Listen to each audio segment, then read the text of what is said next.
Hello glorious Guardians, Houndish here, and today we're back with a weekly reset preview for April 8th, and we're heading into the continuation of Act 3 this week. So alongside the weekly reset, in terms of Heresy stuff, the story will carry on. We're also going to get a few new secrets and little things dropping here and there, so we'll round up everything that we know. Plus this week, another game update for Destiny 2, by the looks of things. On top of that though, we'll round up all of the activity rotations, featured rewards coming up this week, updates from Bungie on a couple of items, and well, just about everything you need to know for Destiny 2 this week as we understand it. So, guys, if you enjoyed the video, a rating below really does help us out. Get subscribed as well if you're new around here, as plenty of the regular viewers on the channel haven't yet hit that button, so if you feel like helping us out, it would make a massive difference. But otherwise, now, let's get into it. And so, as we look to the Heresy this week, the continuation of the Act 3 story is going to be the primary thing, I think, going on this week in relation to the season. So, as far as I know, we'll have either 1 or 2 weeks remaining of Heresy story, so going to be quite interesting on that front. Otherwise, be sure to look out for more secrets on the Nether if you are a completionist, as there are a handful of things which haven't been unlocked yet,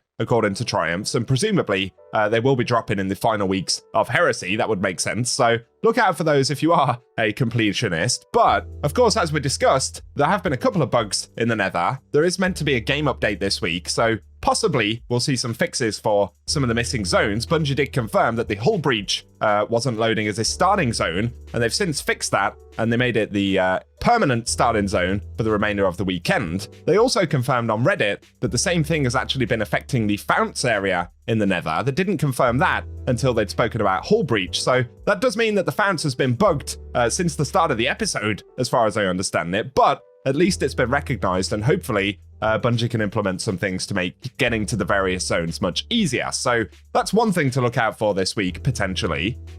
And otherwise, alongside the Heresy story, we do, of course, have more weekly challenges. So firstly, we need to complete Act 3, Part 2 of Crossed Blades, so the second week of Act 3 story right there. Otherwise, we have Heretical Arsenal, this time for the Afterlight Fusion Rifle, so we need to defeat combatants with Fusion Rifle Final Blows, and we get bonus progress in episode Heresy activities, or by defeating Guardians, and that will drop a masterworked version of the weapon with an additional origin trait. And then we have Fusion or Trace Rifle Final Blows, which is a very literal title for that objective, to defeat combatants with Fusion Rifles or Trace Rifle Final Blows, and we get additional progress in Heresy activities, or for defeating Guardians, and that one will drop another Curio of the 9, and we know in less than a month now, the Ride of the 9 will be dropping, so those Curios obviously are going to be useful for something, and probably worth grabbing all of them if you're interested in Ride of the 9 itself.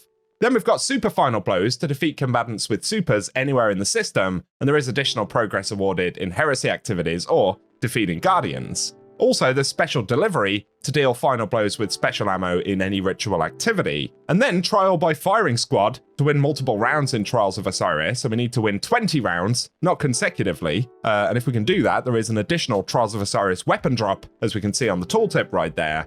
Very finally, though, we have mid-range calibration to calibrate mid-range weapons, hand cannons, glaives, autos, fusion rifles, and machine guns, and we get bonus progress for defeating Guardians. So those are the Heresy objectives for the week, and it should be an interesting one. Otherwise, keep in mind another refresh for Sundered Doctrine this week, so if you're still hunting down any legendary rewards or the Finality Zorga, new chances for that, and I wish you all the best.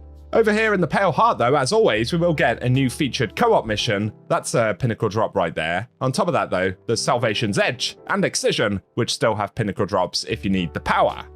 For the Nightfall this week, though, we have seen a bit of a funky rotation on some of these things. I wouldn't be surprised if this somehow changes, given that Sunless Cell was thrown into the mix last week on the GM node, but hasn't actually technically been the featured Nightfall yet. This week, supposedly, we have the Inside Terminus, and the reward should be the Rake Angle as the Nightfall weapon, so presumably that is correct, but small chance it could change because some of the rotations are a bit all over the place right now.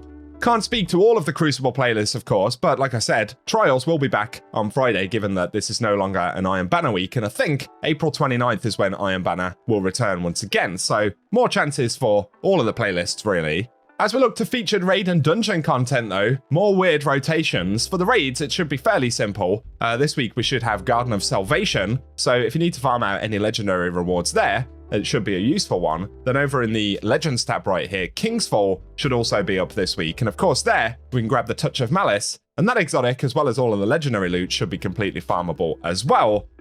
For the dungeons though, actually, I can't say exactly what we're going to get this week because the rotation, once again, is balked. So along with Vesper's Host last week not dropping loot properly as a featured dungeon, the rotation doesn't actually outline any dungeons this week. Of course, there will be some featured dungeons, but perhaps Bungie are manually adjusting that somehow. We'll just have to wait until Tuesday to know exactly what we're going to get. I don't want to guess because it'll probably be wrong. So sorry about that, but after this week, hopefully the rotation will be a bit clearer for future weeks. The exotic mission featured this week though will get Presage, which of course can drop the Dead Man's Tail and its upgrades, so if you need to work on that one, might be a useful one to dive back into this reset. But over in Eternity, for anyone running dares this week, we've got rotation 3 drops as the additional drops, so that includes the Scatterhorn and Lightkin armor sets, as well as a bunch of weapons from Season of the Splicer and some world drops from Forsaken, and those can drop randomly at the end of activity completions. For the Lost Sectors featured this week though, for the 8th of April, we'll have Perdition featured, and then on the 9th we'll go over to Vel's Labyrinth in the Cosmodrome, which will be followed by Exodus Garden 2A on April 10th. Then we'll see Aphelion's Rest for the 11th of April, Chamber of Starlight on the 12th, and for the 13th we have Hydroponics Delta. And of course, for the Lost Sectors they have chances to drop exotic engrams on solo completions, plus you can grind out some of the world drops by completing them as well. Finally, for the moment though, in the Dreaming City, if you're after the Ascendant Challenge this week, it should be the Shattered Ruins, which can be found via the Spine of Keres, so not too difficult to get to, but if you want some footage of the location and collectibles for that one, we will run it at the end of the video. For the moment though guys, that is what we have to round up for the weekly reset, so as always, I hope you have found the video useful. If you have, a rating below really does help us on the channel. Be sure as well to get subscribed and I'll keep you posted with more Destiny content. Thank you as always for all the support you guys have shown. I'll be keeping you up to date through the week, but otherwise, cheers for tuning in, and I hope you guys have an awesome day.